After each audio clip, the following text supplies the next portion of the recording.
Greetings Mavericks and new viewers.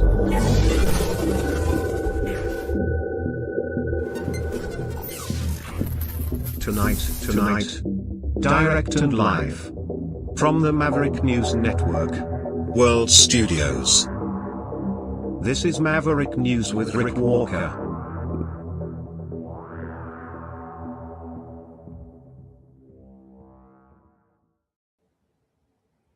Welcome back, everyone, to the Maverick News Channel. Hello, Mavericks and new viewers from all over the world. And we are broadcasting all over the world tonight on many platforms, including Kick and Play TV and DLive and YouTube and Twitter and Twitch and a bunch of others. And I'm getting dinged, and I don't know why, but I think it's all good news, saying that we are all running as we have our moderators and monitors and people out there helping us to make sure that everything is proceeding as planned. And some police officers, I guess, were part of a plan in Toronto that now has them in some very serious trouble. Project South, an investigation into corruption, an alleged murder plot, 7 police officers arrested, 27 arrests at least in total. I'm seeing maybe as many as 30, but 27 at least. As a result of this investigation, we have the details and we have video. At least 4 different pieces of video related to this investigation, including some videos showing shootings at homes. So we'll share that with you tonight as well. And then Trump and the tariffs and the trade talks. Oh my gosh. Comments made today. Very concerning in many respects, because it seems like the Trump administration, in my view, is really trying to rig these trade arrangements with Canada in ways that really slant everything toward the United States. Because tonight, it looks like they not only want to exert pressure on Canada in terms of how we trade with them, they're also trying to dictate or want to dictate what we are even buying from other countries. I'll explain that later in the broadcast as well. What else do we have? Oh, Antifa Kyle has been arrested. So there's that. And that's happening as these ICE raids continue on the U.S. side of the border, and concerns about the activities of ICE officers continue to escalate. And then Melania, the movie Melania, it's I don't know how it's doing at the box office. Well, I do. It's not that great. I do know this. It's generating its own controversy, and I think it's giving ammunition to the late night talk show TV hosts. So we'll show you the latest on the Melania front too. We have a lot of stuff to share with you tonight. And Jamil Javani, I guess he got his big meeting in the U.S. to talk trade and U.S.-Canada relations. But not everybody is thrilled about it. It depends on your perspective. So we'll share a little bit of that with you tonight as well. Conservative member of parliament down there making waves and I guess trying to do good things while ruffling feathers at the same time. Is he out of place, or is it his place? We'll dig into it when we come back on the other side of this.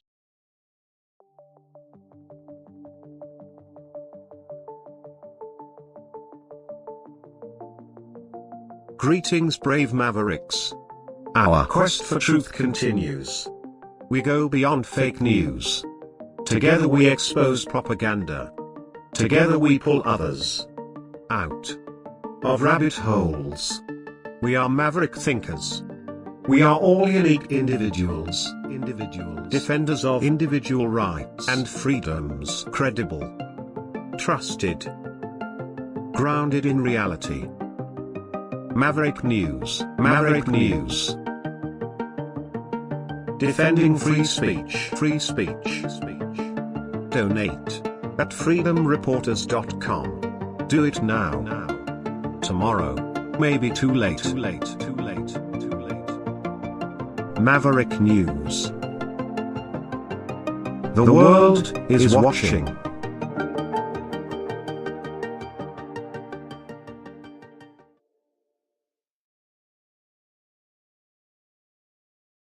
Brightleaf Innovations is excited to offer our newest investment opportunity, the Turn Easy Bed Storage Solution. Turns with a touch, spins all the way around.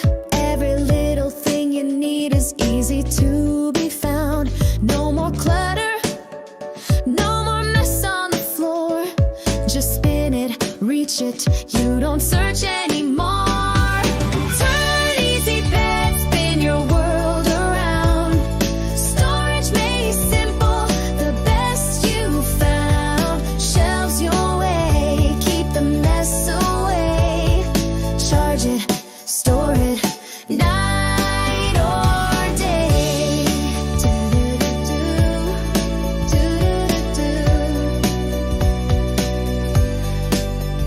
Custom shelves for your books or your tech.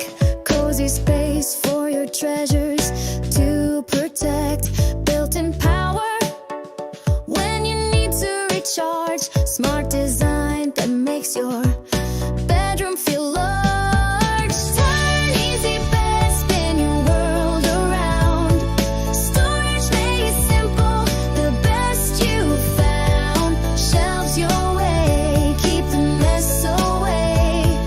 Charge it, store it, night or day. Designed and developed by Brightleaf Innovations, proudly Canadian and patent pending in North America. Turn Easy Bed transforms how you live.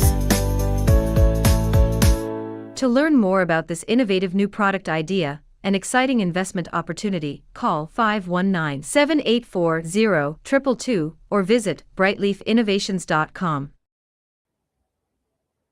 Also, before we even get started tonight, one of our mavericks, one of our family, is hurting tonight, and I just wanted to acknowledge it and make everyone aware. Stoic teacher has lost a brother, and I received an email message about it. I didn't see it right away. And when I did see it this morning, I tried to find the right words. And, at a time like this, there are never words that are right. But I just wanted to let everybody know. And that's why we haven't seen as much of her in the chat in the last while. But I'm thinking of you. And I know that everybody here would want to know. More about that at the end of the program tonight. So with that, let me just take a little break again, just to compose myself, and we'll come back and we'll dig into today's top news stories.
Maverick News.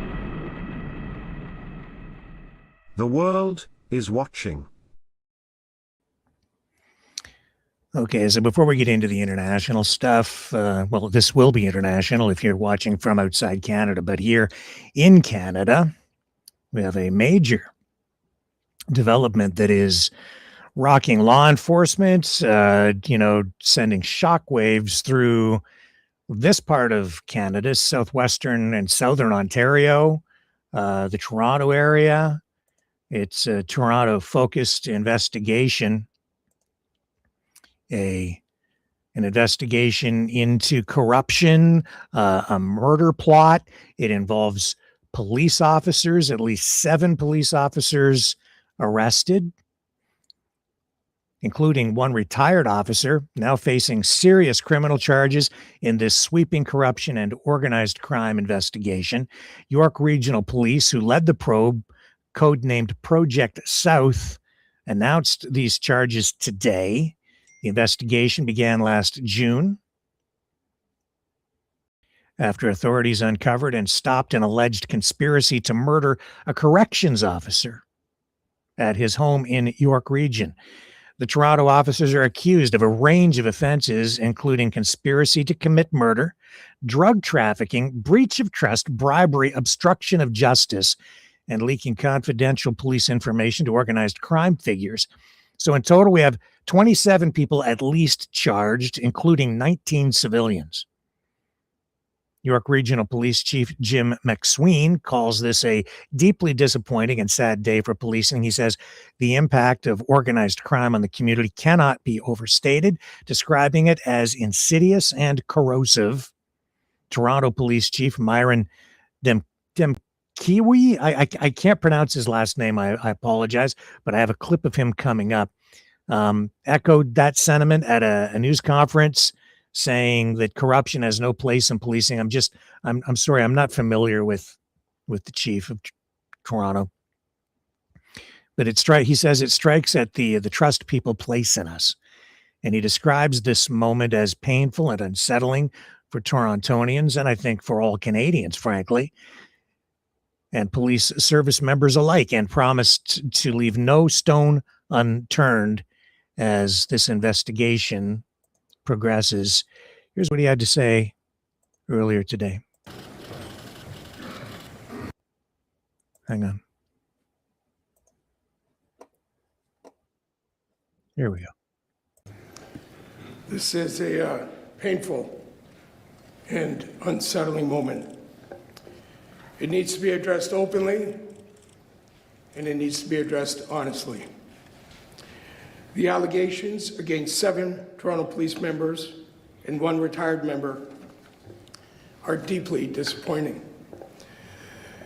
I understand this news will be distressing for Torontonians and our police service members. No corner of society is immune from the reach of organized crime. But when organized crime penetrates the Toronto Police Service, the harm goes far beyond the immediate wrongdoing. As Chief McSween said, and I will repeat, corruption has no place in policing. It strikes at the trust people place in us. And as such, in our quest to tackle these types of allegations, we are committed to leaving no stone unturned. So let me start at the beginning. The moment I became aware of these allegations, my highest priority became doing everything in my ability to respond in a way that preserves the trust of Torontonians. 2 key principles have guided my actions, and ultimately those of the Toronto Police Service. 1, the pursuit of justice without fear or favor from or towards anyone, letting the evidence lead where it leads. And 2, that the measure of our response will leave no doubt that we understand the harm this represents. Let me speak first to the pursuit of justice. From day one, Our priority was to ensure the independence of this investigation, to ensure it was conducted with great care, diligence, and professionalism, and to seek justice, no matter how difficult that pursuit may be. The charges are proof of this commitment, and our hope is the integrity of this investigation is the first step in helping Torontonians feel confident in the trust they place in us. Okay, let me just pause there for a moment. This investigation involves incidents really across Southern Ontario, including shootings at some homes. I have video here, surveillance video related to these incidents, and I'm going to share that stuff with you here right now. So this is Vaughan, June of this year, and this is a shooting at a business where they just some suspect blows the windows out of this place.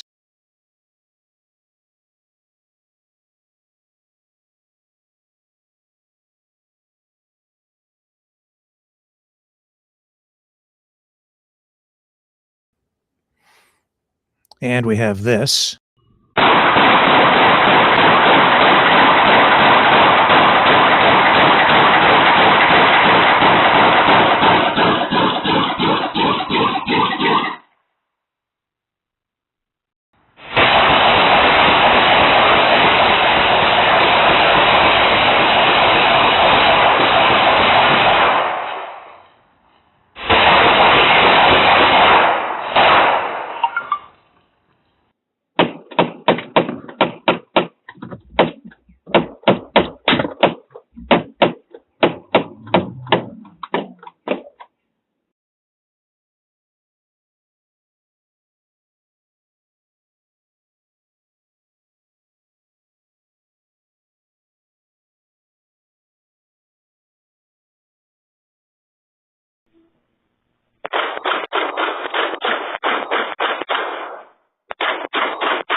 And this video shows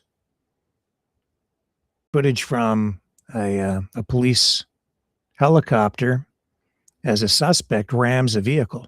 And two cars in front of them just wandering down the middle of the road. Cars coming up behind. Those are our vehicles. Let's take them down right now. Contain.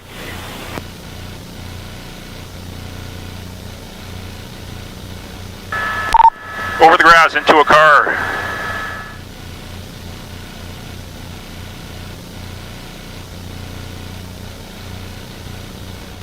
You calling there, Jude? I have not seen anyone get out the passenger side, and haven't seen anyone run around the houses. I have containment on the back. Keep doing what you guys do. I'm blocked out for some trees.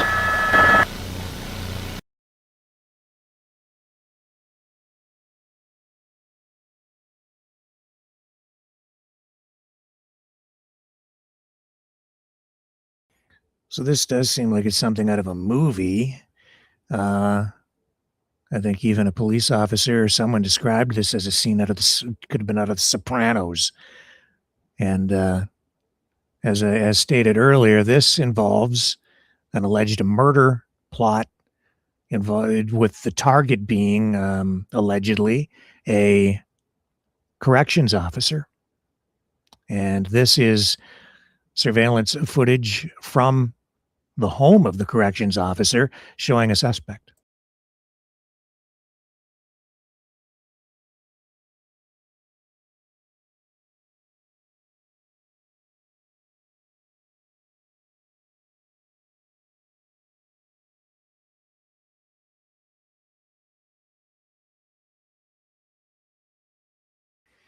We'll go back to the comments from the police chief here. Say how grateful I am for our policing partners at the York Regional Police Service for leading this investigation. Their expertise and independence have been vital.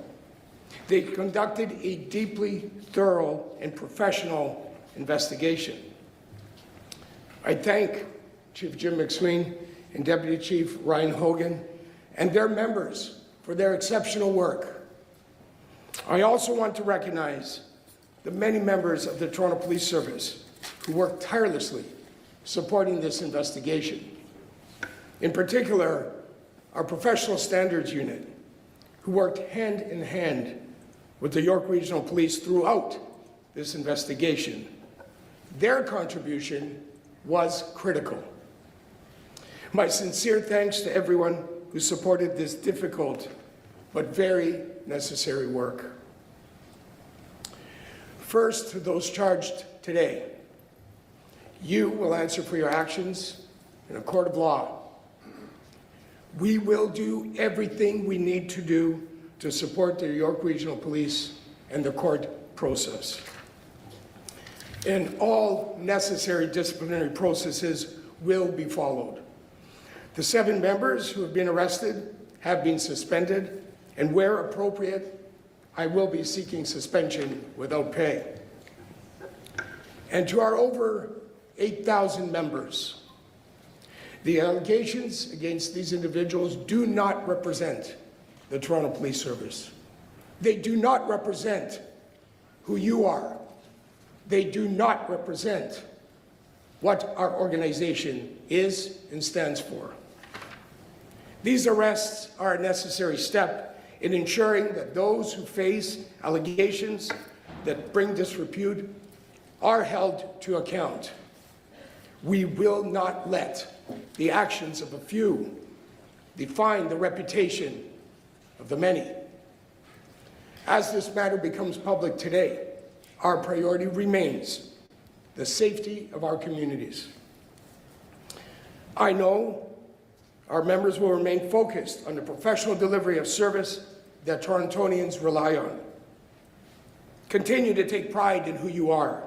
Take pride in your oath of office, and take pride in the uniform you wear.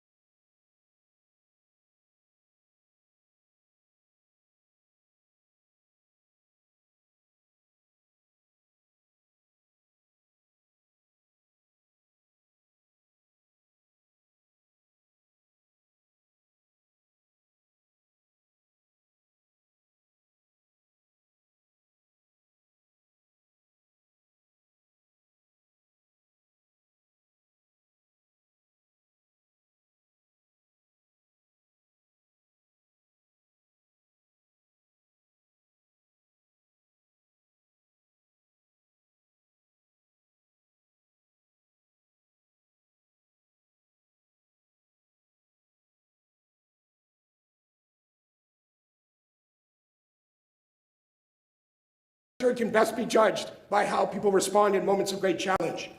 We lost and the the Toronto there. Police Service members will rise to meet the challenge of this day. And I can assure Torontonians that with this news, our incredible members will be provided all the tools and resources they need to succeed.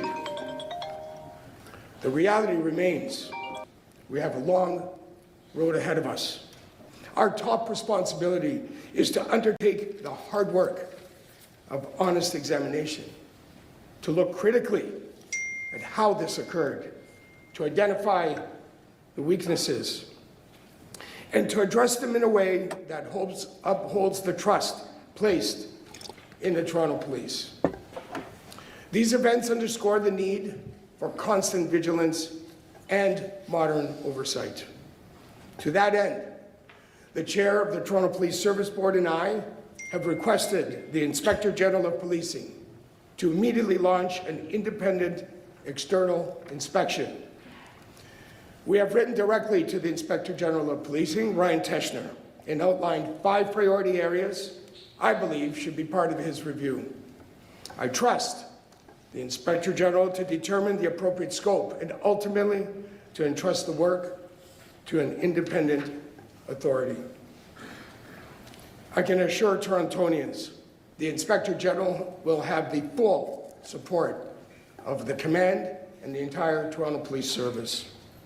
And we look forward to the recommendations that ultimately emerge. We will publicly release the letter we have sent to Mr. Teschner today. In addition, in the coming days and weeks, we will get to work examining our internal processes and controls to allow for immediate actions where required. I began my remarks by acknowledging the harm created by these types of allegations. That is because the effectiveness of the Toronto Police Service ultimately rests on the trust that exists between our members and the public we serve. In closing, restoring trust requires more than words. It requires sustained effort, openness to scrutiny, and the humility to change. That is the work ahead, and it is the work our service is. And that's where it ends. I can just say that right now I see real contrasts between the way policing is conducted at different levels in the US, and certainly the way it's conducted here in Canada. And while we have obviously some problems here, you can see how it's being dealt with here versus what we've seen down in the US with these ICE raids.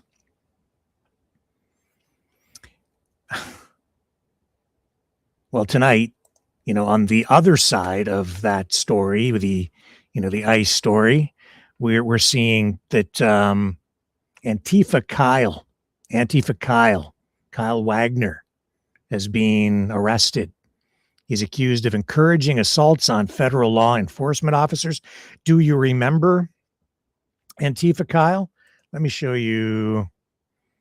If you don't remember him, I'll refresh your memory now. Let me bring this up for you. I think this is it.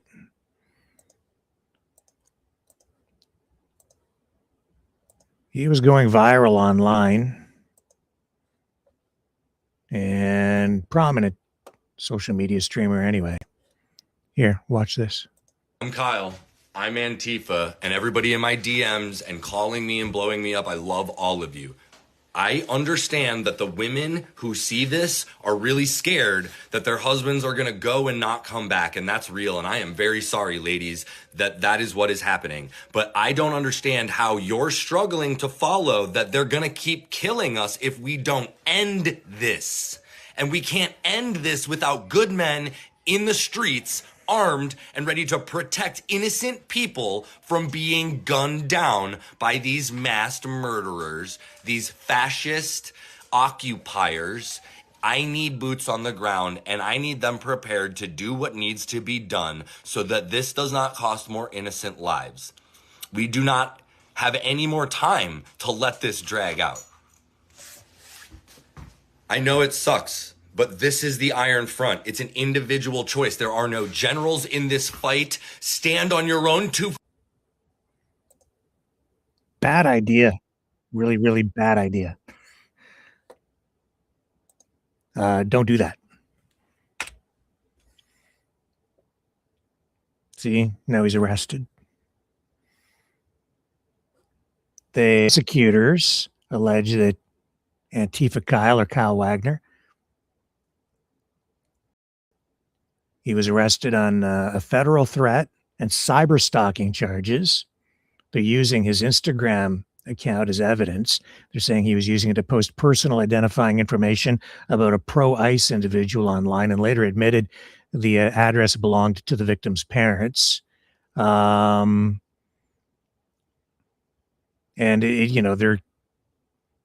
people are being encouraged to dox ICE officers. Again, don't do that. Bad idea. The whole thing is like I've said it before. and I stand by this. Trump has to own this, and the people around him, because they've created the conditions for this. And it's pretty clear to me that in many respects, the Trump administration wants what is going on to happen. The violence is part of the goal. And that's why you're seeing these ICE officers at a take video recordings to a whole new level, not just body cams, but officers shooting video from multiple directions, following in trail cars, shooting video through the windows. I've been paying attention to some journalists and live streamers who have been documenting a lot of what is going on. And while I have learned that even live streams don't give you a full perspective and total truth in situations like this, when I'm listening to what they're saying, the way these ICE officers are behaving, conducting themselves, and recording video is new. It's a different approach, and it just reinforces what we've been saying here for a long time, which is that with the Trump administration, everything is some sort of a show, and they are using video not only for evidentiary purposes, but also for, I think, the show, for political purposes. And not only their own video, but they know people are going to be recording this stuff. And then even when we saw these two protesters shot by ICE officers, they just spin the narrative to protect their ICE officers, or whatever you want to call them, in the streets. Again, just don't believe your lying eyes, flood the zone with confusing information so that it's difficult, if not impossible, to actually get to the truth of the matter. And it's a psychological thing for people, depending on what side you're on, what you actually end up believing. And with the evidence and the incident recorded very clearly so that you can see really beyond a shadow of a doubt what really happened, people still have doubt because they're casting shade on it with conflicting narratives, political pressure. These are unprecedented times. This is a new medium. This is a new approach to politics, or maybe not new, but an evolved protest, or an evolved process, rather. It's very dangerous times. And I've seen this here in Canada too. What the pro on the anti-ICE side, these kinds of messages, we want people out in the streets, get out and protest, and we need boots on the ground and rise up. And here in Canada, because the gun laws are more restrictive, the messaging always kind of stops just short of that. But otherwise, I've seen this language mirrored in the U.S. on this front. It's the same language that I keep hearing, rise up against the cops, convince the cops to join our side, this kind of crazy talk. You're going to lose, as Antifa Kyle has discovered, because he's under arrest. He's in a lot of trouble. And like I've said before, nobody's right when everybody's wrong. I'm seeing bad behavior on all sides. That's me editorializing. And this is undermining trust in policing in the U.S., undermining trust for at least half the population in the United States, in the federal government, police agencies, Department of Homeland Security. This is terrible. And the bottom line for me right now is, my message to everybody is, keep your head screwed on straight. Don't let these social media info war campaigns get you jacked up too much. You're too emotional so that you do stupid things. You go out into the streets like that guy just suggested, and you're going to get yourself into a whole heap of trouble. And you're not going to solve it because you're outgunned, outmanned, and the law's not on your side. when you go out and challenge law enforcement at any level. There are other ways to affect change politically. You don't have to get up in the face of law enforcement officers like that. You can protest, but you got to stay on the right side of the law all the time. And they have new laws in place, and they are restrictive, and I would say even authoritarian, and they do present a threat, and actually they do violate U.S. constitutional laws for people on the front of free speech, because they have laws, executive orders in place to deal with things like shooting video of ICE officers in the field, where they can declare you to be a terrorist if you do that. And then I think back to even some of the protests where here in Canada over the last few years, after the Freedom Convoy, these, efforts to kind of rekindle whatever that was, or I don't even think that's really what it has been. It has just been very disruptive behavior in many cases. And I remember the one series of protests, the one where there was a camp set up at the side of a highway. It stayed there pretty much most of the summer, and police came out and they formed a line, and the protesters came out with their cell phones, and they were right in the faces of the police officers. You probably recall. And they were shooting the faces of the officers, and then they were putting the pictures up online, doxing them. And I said, this is a really bad idea. Don't do that. And if you were doing that in the States right now, you'd be probably going to jail. And I think a lot more people will be going to jail because of that kind of behavior. Think before you act. Keep your head screwed on straight. You're not going to do anybody any good, and you're not going to do your community any good or your country if you're just sitting behind bars. You might be murdered, but really, I think you're more valuable to your community and your family if you stay on the right side of things and remain free, and you can go home to your family at the end of the day.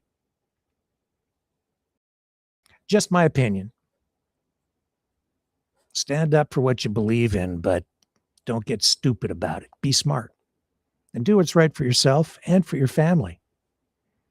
Put that oxygen mask on yourself first when the plane is going down so that you can continue to help other people. Don't run into the line of fire into no man's land and get yourself shot up, metaphorically speaking, or maybe literally. Bad idea.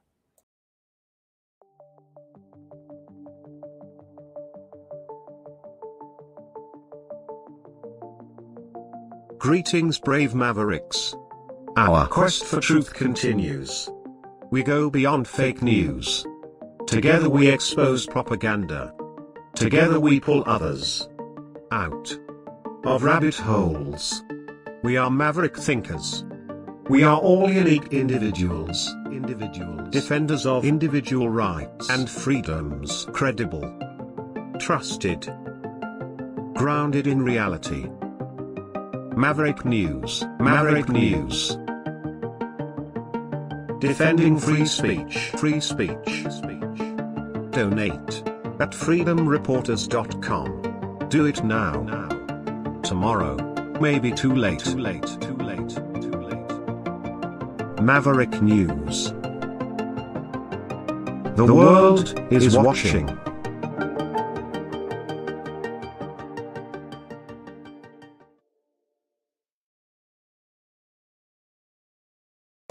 Brightleaf Innovations is excited to offer our newest investment opportunity. The Turn Easy Bed Storage Solution. Turns with a touch, spins all the way around. Every little thing you need is easy to be found. No more clutter, no more mess on the floor. Just spin it, reach it, you don't search anymore. Turn Easy Bed, spin your world around. Storage made simple, the best you found. Shelves your way, keep the mess away. Charge it, store it, night or day.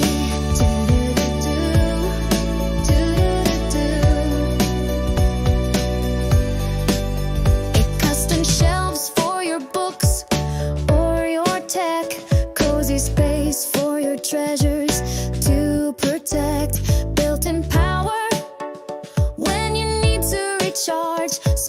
design that makes your bedroom feel large. Turn easy bed, spin your world around.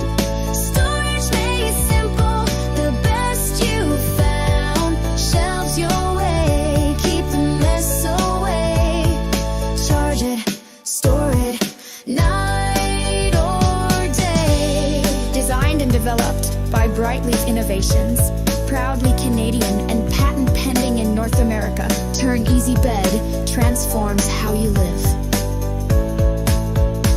To learn more about this innovative new product idea and exciting investment opportunity, call 519-784-0222 or visit brightleafinnovations.com. Well, we've talked a lot about that ICE stuff, so we're going to move on tonight. Because we've covered it so much in previous nights. We'll be coming back to it because it's not over. But that just leads us into our next story about trade, U.S.-Canada relations. Well, do you want to see the arrest picture of Antifa Kyle? I think we have that. Okay, I'll show you. I know you want to see it. We'll do this before we move on. Happened in a pre-dawn raid.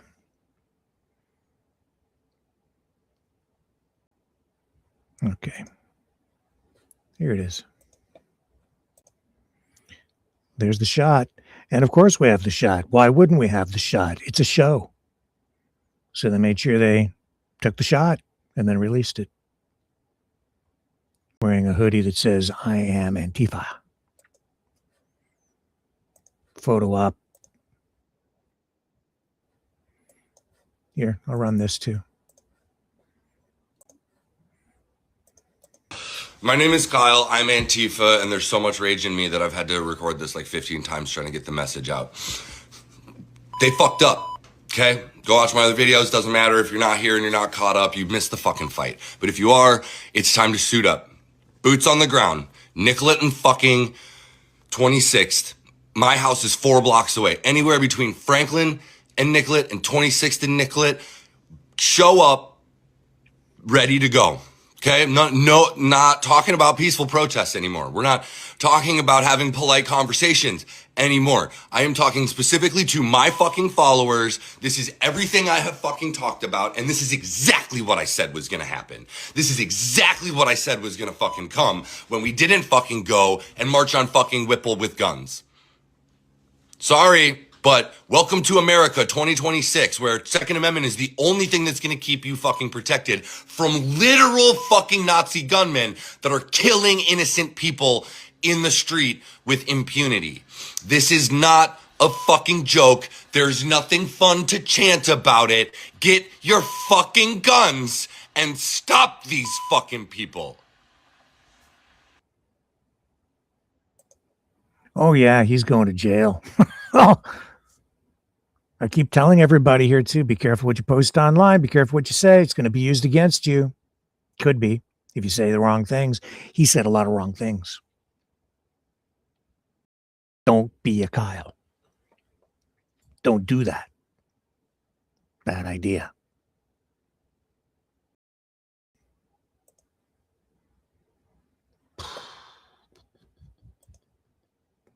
It's bad down there, man. You want to join the...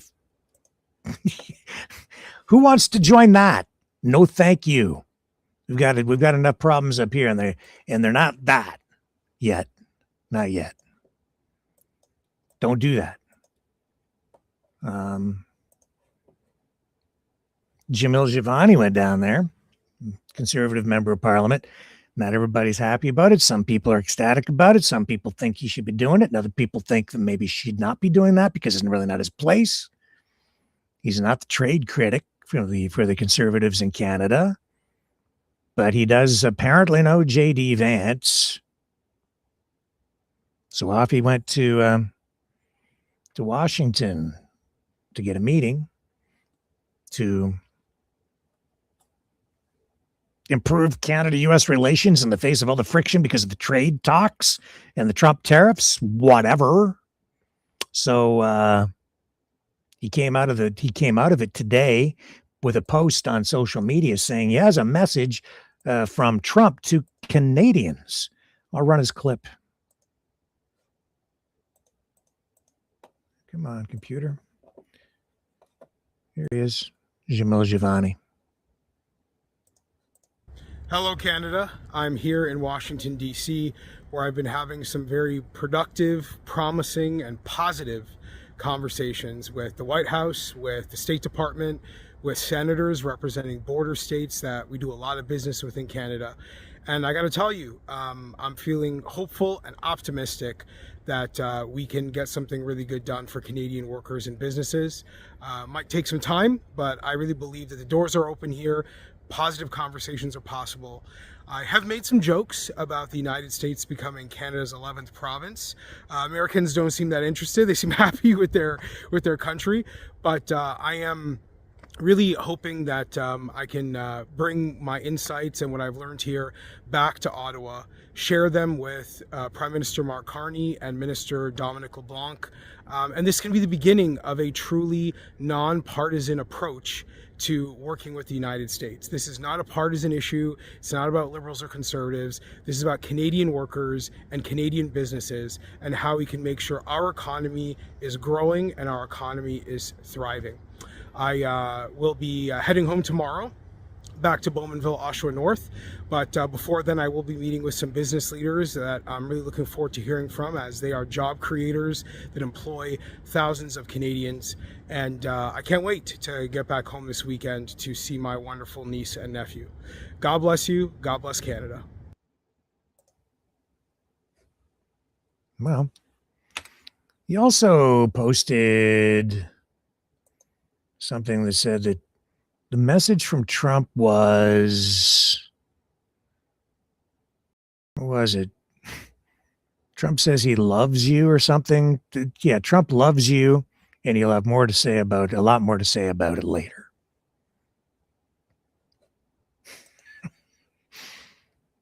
That's always what they say right before they take over a country. We love the people of insert name of country. It's the regime that we have to change. Then they drop bombs. So the whole I love you thing from President Trump, that has me worried, especially because the anti-Canada, that's not maybe not the right word. I mean, it's probably not far off from the truth. They want to rig this whole thing. That's what this is about, man. It's about rigging the trade. It's not about a fair trade deal or a free trade deal with Canada. It's about a rigged trade deal where we have to bend the knee and live with the U.S. boot on our neck. Oh, you think I'm exaggerating? No, I'm not. Listen, this is Bessent was asked today. The U.S. Treasury Secretary, Scott Bessent, he was asked what would happen if Canada just dropped all tariffs against the U.S. Would the Americans do the same thing? And he says, no. No, we wouldn't do that. So they're not looking. This is not about, reduced tariffs. Trump started the tariff war. He says no. Why? Because Carney went to China and made a deal on canola and EVs, electric vehicles. I'll address it more after you listen to this. This is we'll just listen to this exchange when he was asked if the U.S. would drop all tariffs if Canada did that. And he says no. Watch. Tariffs.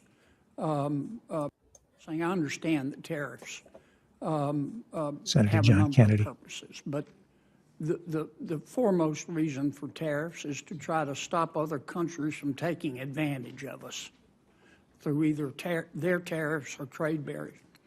If Canada, for example, came to the United States and said, we're going to zero tariffs in the United States. All of them are off on our end. Would you, Mr. President, speaking to our president, go to zero tariffs and then just let Canadian companies and American companies compete on a level playing field?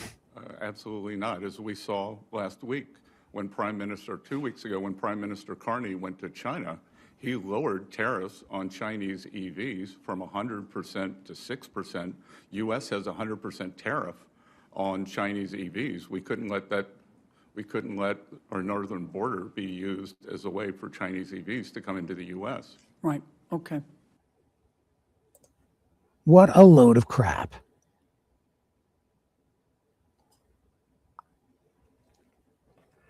Seriously, what a load of crap. What are you talking about, Rick? Why? Because those Chinese vehicles coming into Canada can't go to the United States in any way that would do an end run around the U.S. tariffs of 100%. Can't do it. Well, why not, Rick? If it come to Canada, just go right into the... No, it doesn't work like that. Every vehicle produced has a VIN number, and on that VIN, the very first digit, vehicle identification number, it indicates the country of manufacture. So that VIN number will automatically at the border tell the people at the border where that car was made in China. We're only importing 49,000 under this agreement. You can't bring those cars into Canada and then just throw them across the border tariff-free or say that they are Canadian-made vehicles. They're not.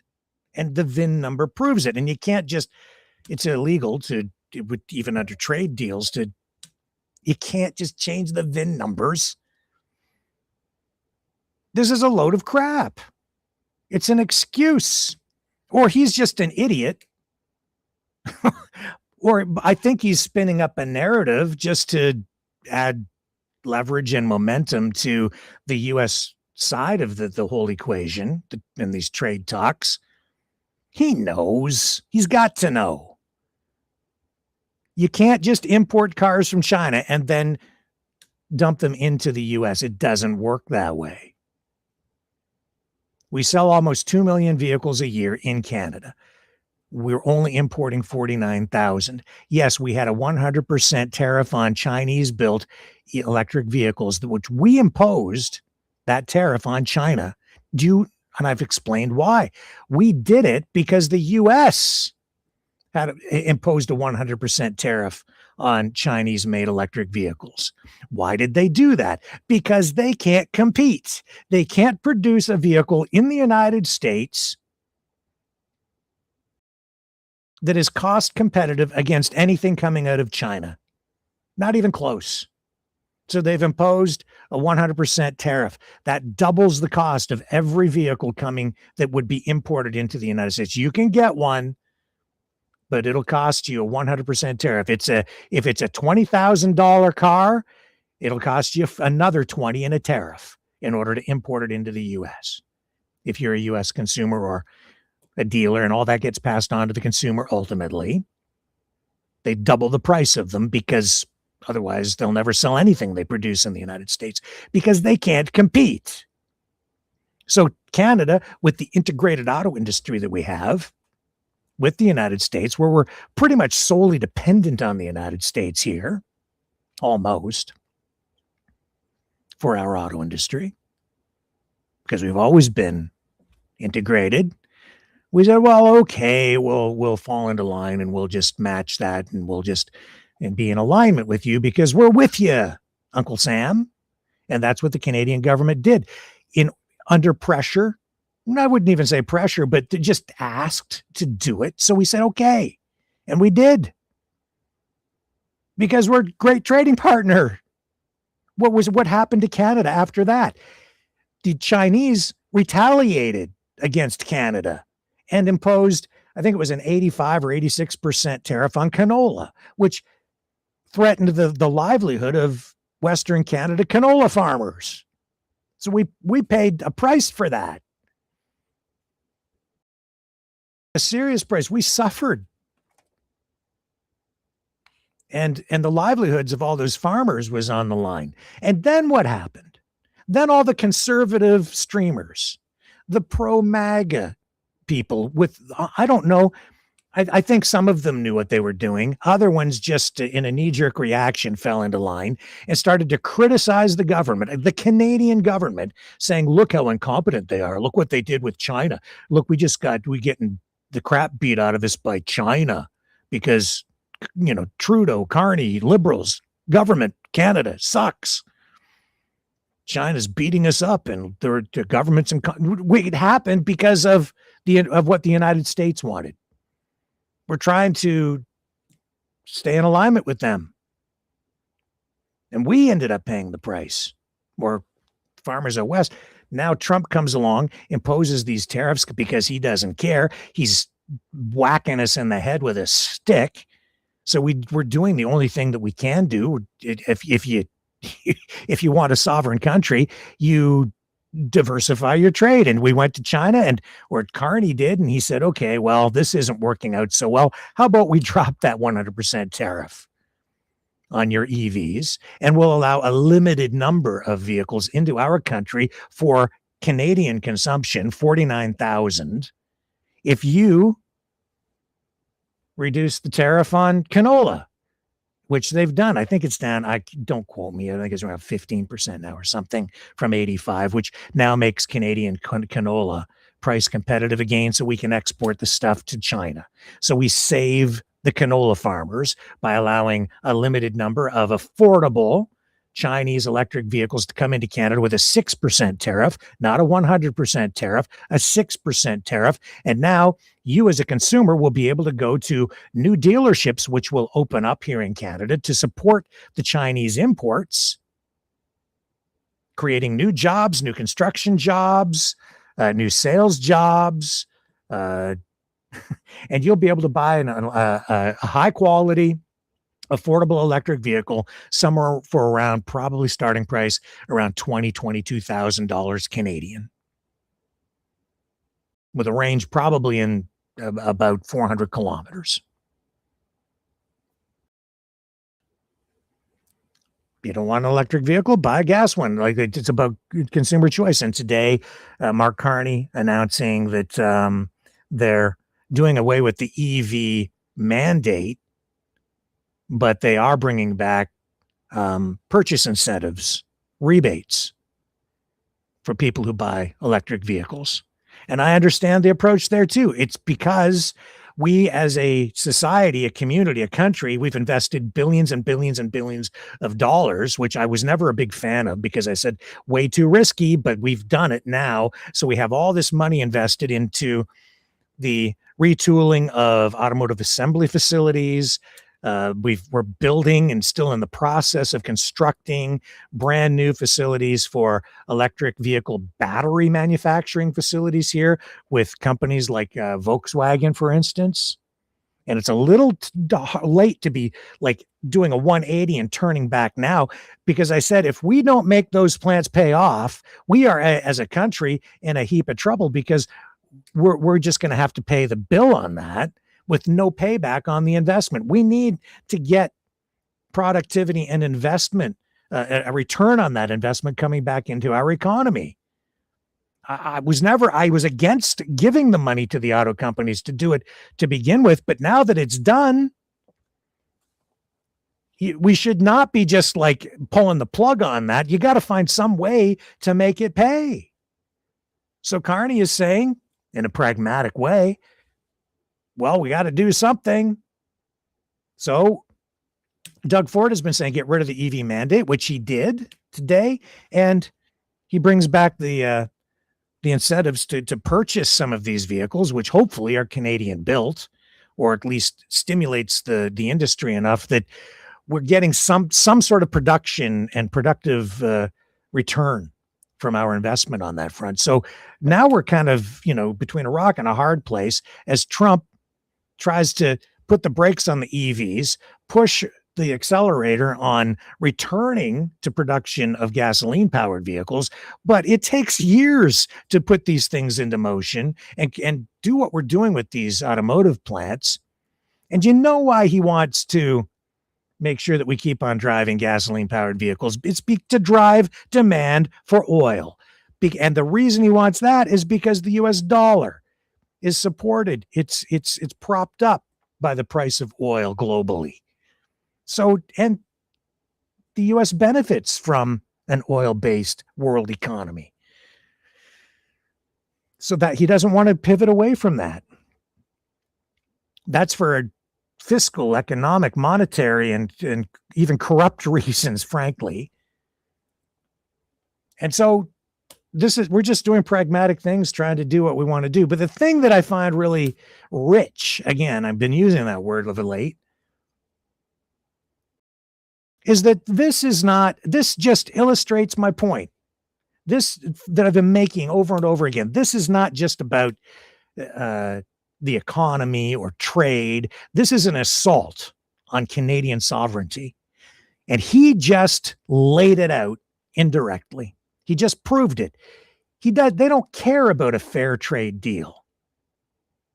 They just want to put pressure on Canada in any way they possibly can, even right up to, and this is ridiculous.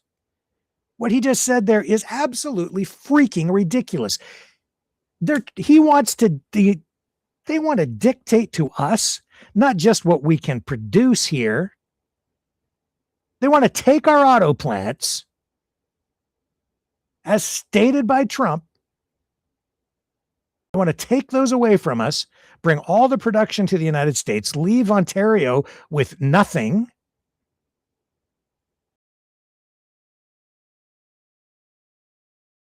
Force us to buy those cars that are produced in the United States, saying you're not allowed to buy anything from any other country. They're telling you not only what we're allowed to produce, what you're able to work out, what kind of job you can have, they're telling you what you're allowed to buy.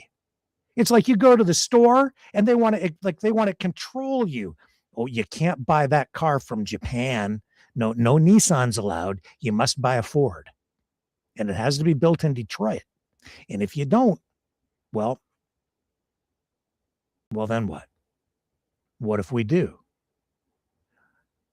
And he's spinning a false narrative, suggesting that all those cars coming into Canada were going to go to the States.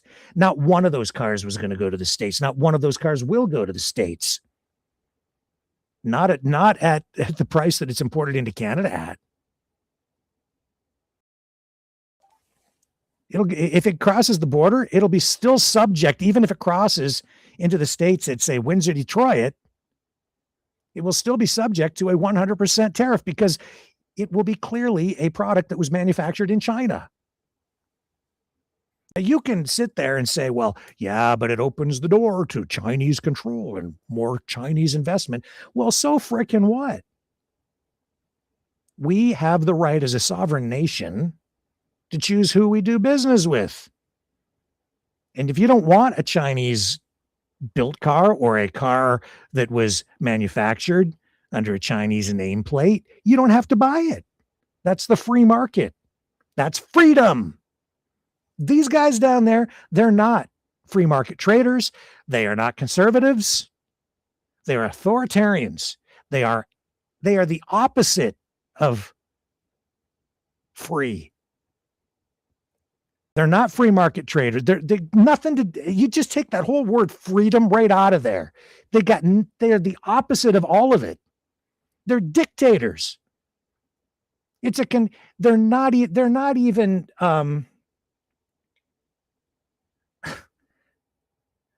they're socialists, economic fascists, they're international fascists. International socialists. That's what they are. They want a completely controlled economy, not only for themselves, but for everybody around them too, especially for Canada. It's an insult and it's an affront to freedom. They're going to tell you what you can buy and what you can't buy. and you want to join that, I'll tell you right now, they are on a death spiral with these policies. A death spiral. You travel all around the world. You go to Europe. You go to Asia. You go to even Mexico. You don't see too many American-built Fords or Chevys. You don't see those cars. Nothing really built in the States. Very little. And the further you get away from the States, the less and less you see of it. You see Nissans. You see Volkswagens.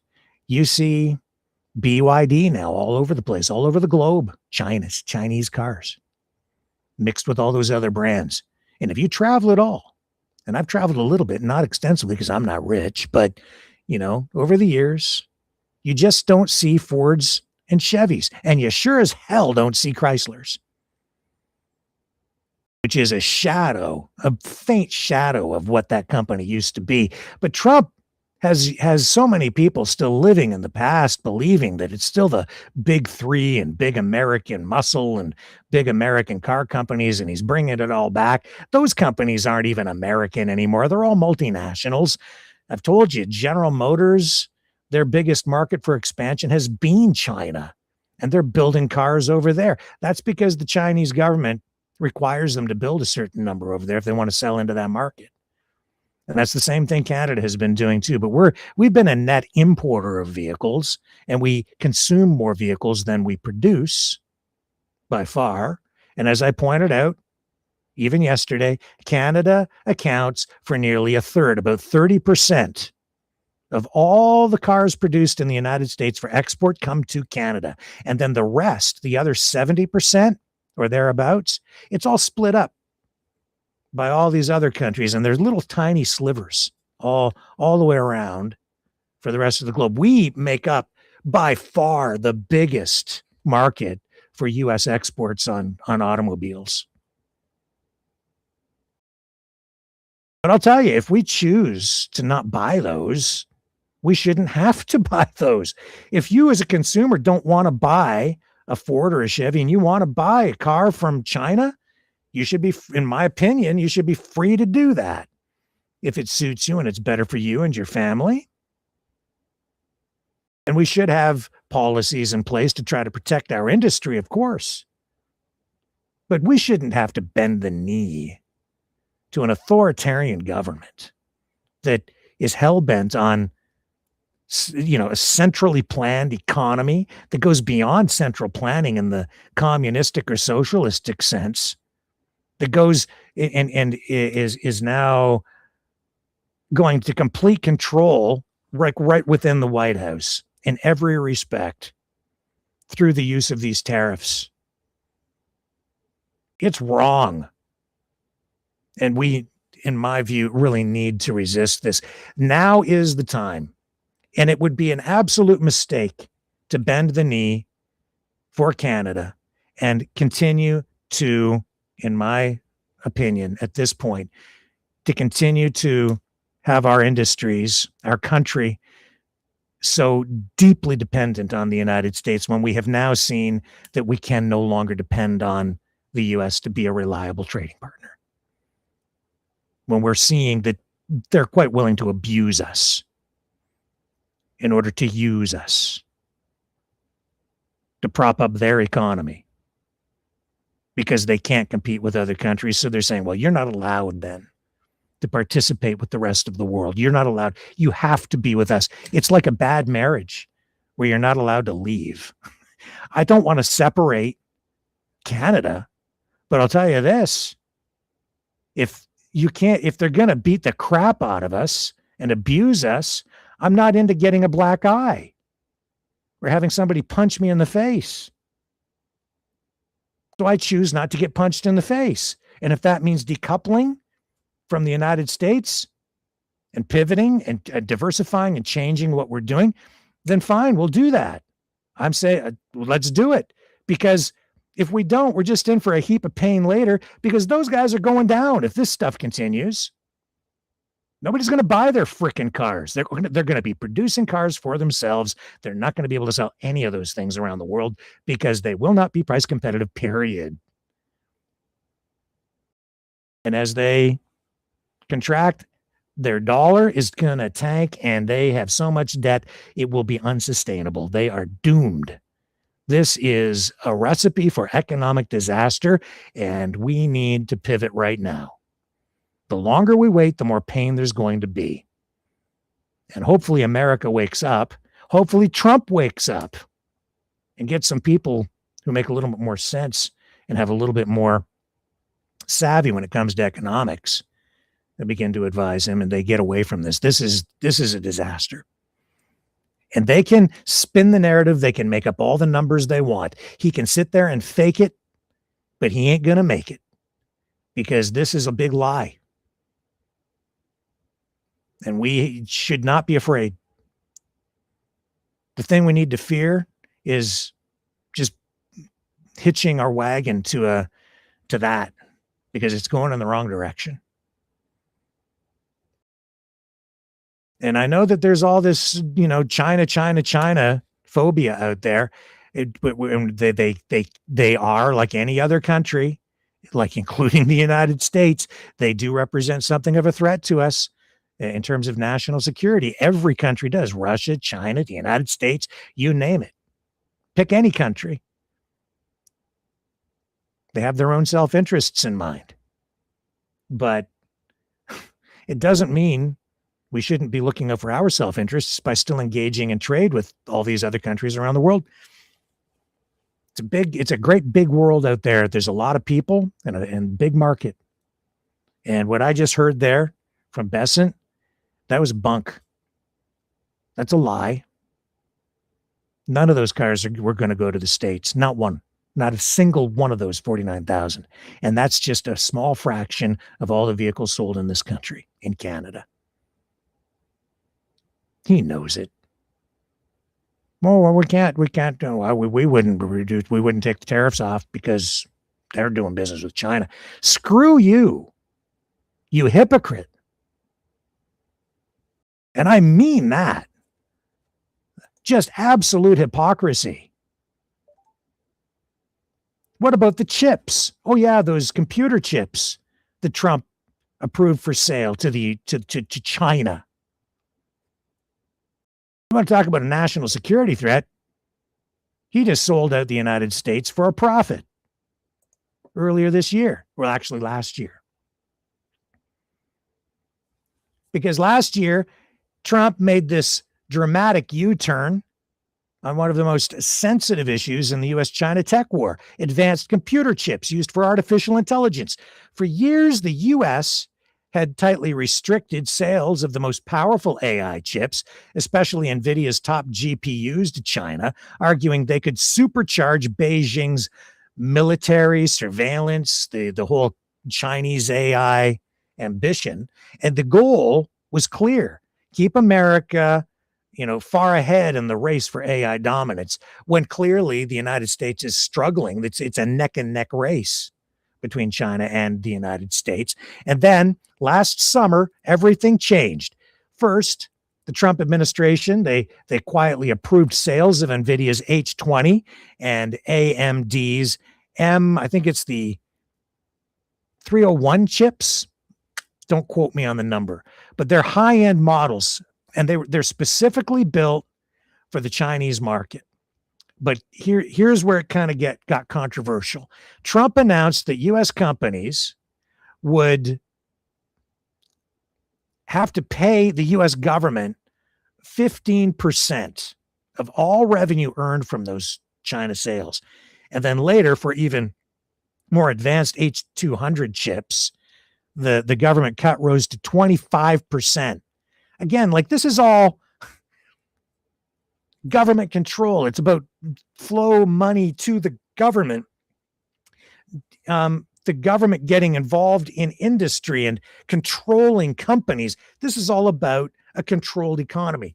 But this is also, though, a breach of national security, because, Trump called this a smart deal, letting American companies profit, generating billions for the treasury at the same time, and supposedly slowing China's push to build its own chips by keeping them dependent on U.S. technology. Ha, ha, ha. That's not going to happen. They're going to continue with their research.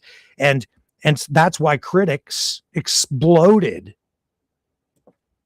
Democrats and even a lot of Republicans called it an illegal export tax that violates the Constitution.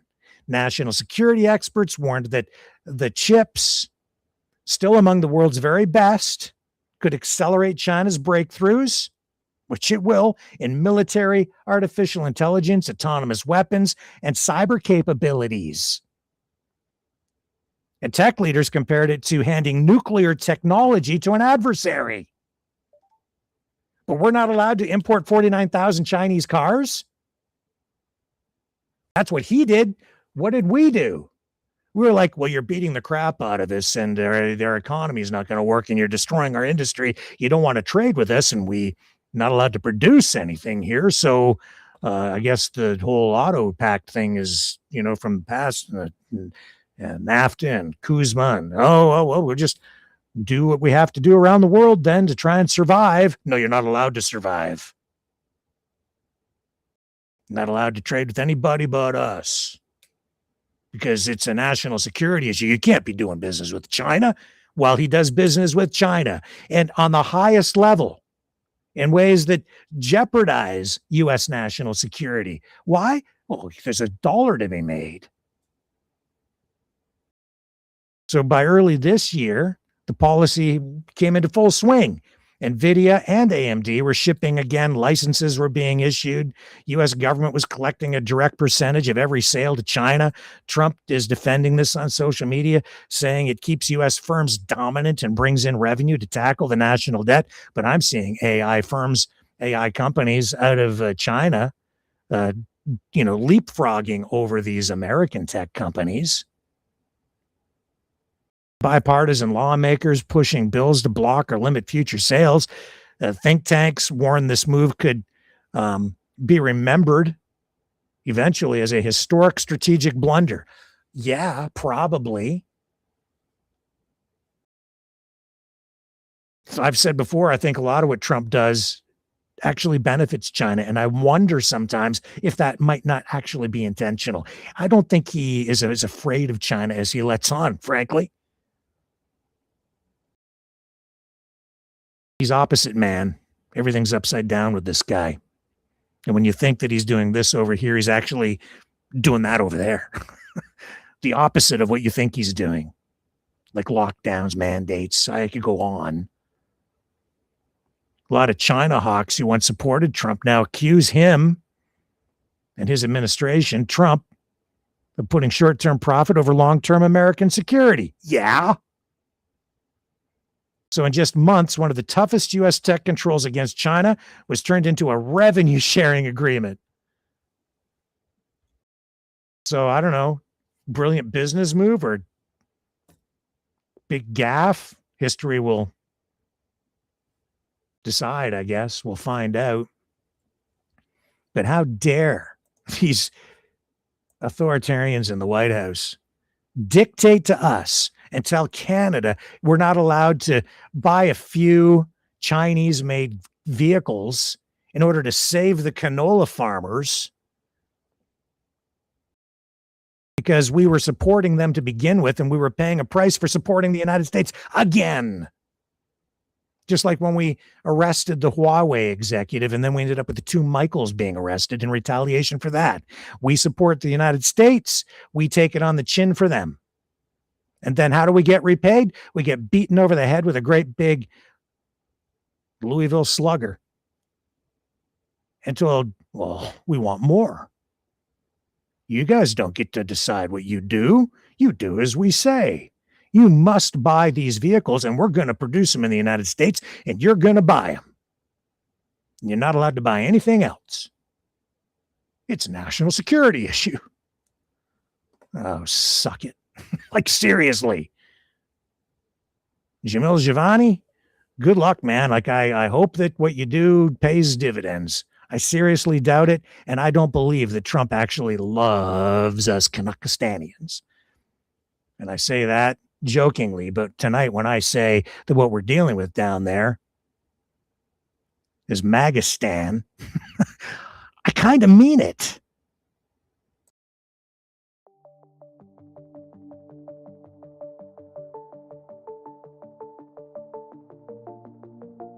Greetings, brave mavericks.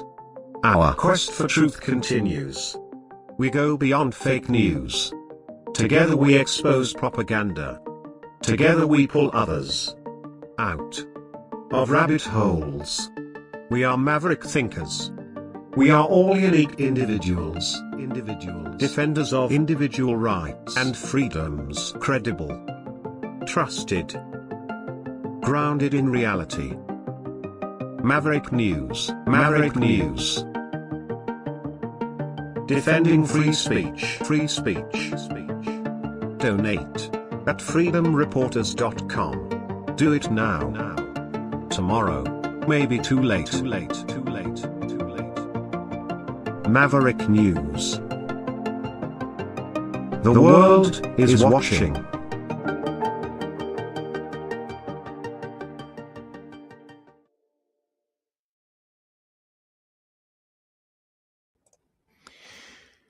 So,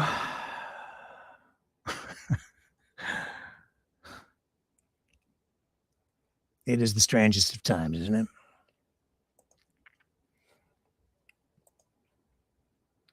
It was the best of times, it was the worst of times, and I think that really is the case right now, because this actually could turn out to be the best of times. Maybe this is a time when Canada gets to pivot and become much more important on the world stage than we've ever been before. And maybe in the course of things, maybe we make the world a better place by showing the world a different way. I hope. Maybe.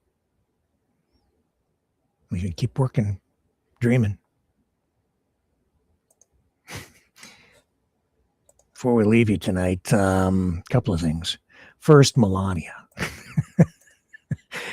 It's the story that just won't quit. One of many these days. Did you see this? Amazon called, our marquee made them mad. And all Melania shows canceled. Show your support at Whole Foods instead. So this was, let me just find the details on this one. This was a theater, Lake Theater Cafe. Let me see if I can find you the details. I want to get it right. Okay. So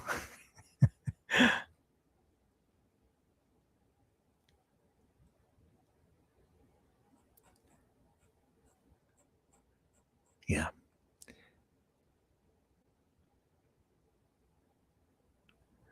This movie has been pulled. Amazon has pulled the Melania movie from this movie theater. I believe it's in Oregon.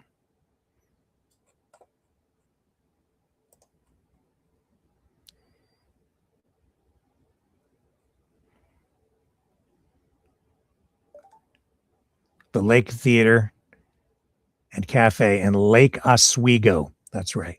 Had touted last week's release of the documentary. They were promoting it with things on their marquee saying things like, does Melania wear Pravda or Prada? And find out Friday. And quoting Sun Tzu's The Art of War, to defeat your enemy, you must know them. Melania starts Friday. So the manager at the time, Jordan Perry, says that their booker received a call from somebody at Amazon, and they asked the theater to pull the film. He says the studio was not happy or didn't appreciate their take on marketing their film in that way. And so now they've changed it to Amazon called, our marquee made them mad. All Melania showings canceled.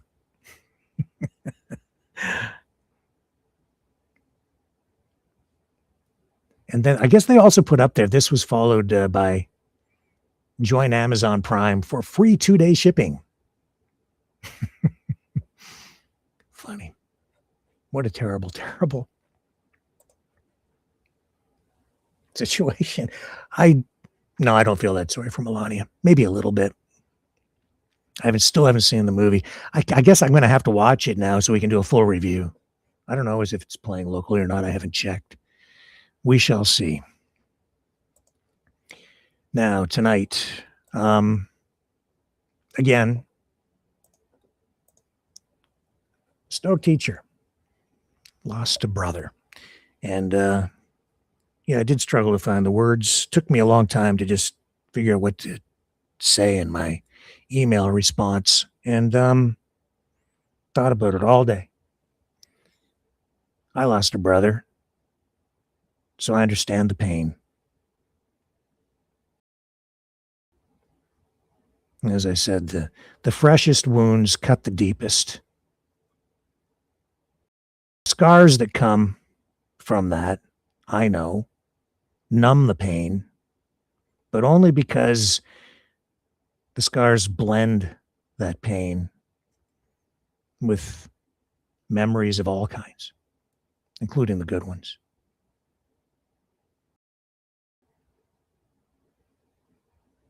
But there really are no words at a time like this that are ever adequate.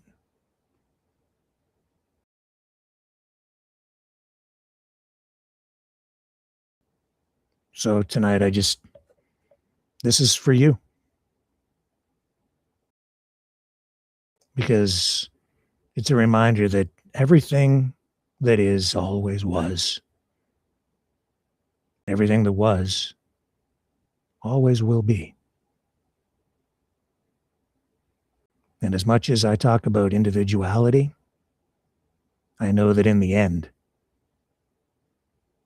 we're all one. See you guys tomorrow, 7 p.m. Eastern. On the flip side.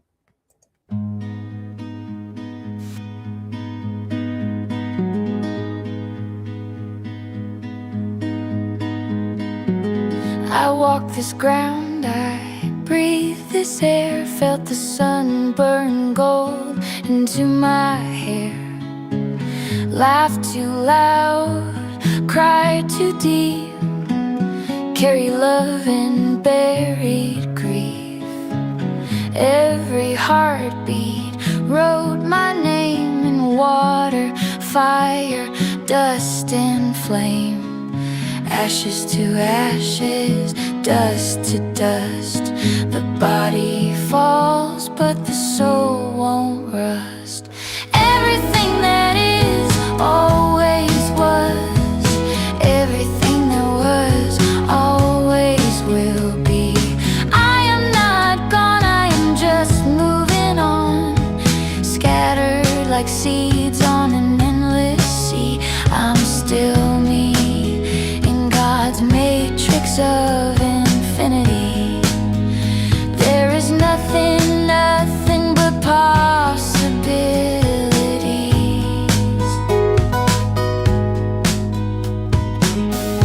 Watch me break, watch me spill across the rivers, over the hills. Carbon and water, light and heat. A billion new hearts will feel my beat. The tree will wear my skin as bark. The wind will sing my laugh in the dark.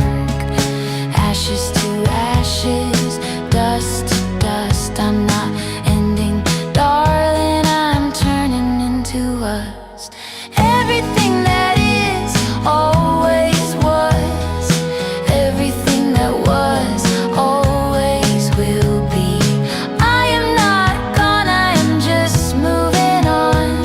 Reborn in the roots of a cedar tree. I'm still me in God's matrix of infinity. There is nothing, nothing but possibilities. Was I ever here? Was any of this real? Did the light ever land on my face for real? Were these hands ever mine? This heart ever true? Then I remember the weight of love in you. The taste of salt from a tear.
ashes, dust to dust. I'm not leaving, I'm becoming us.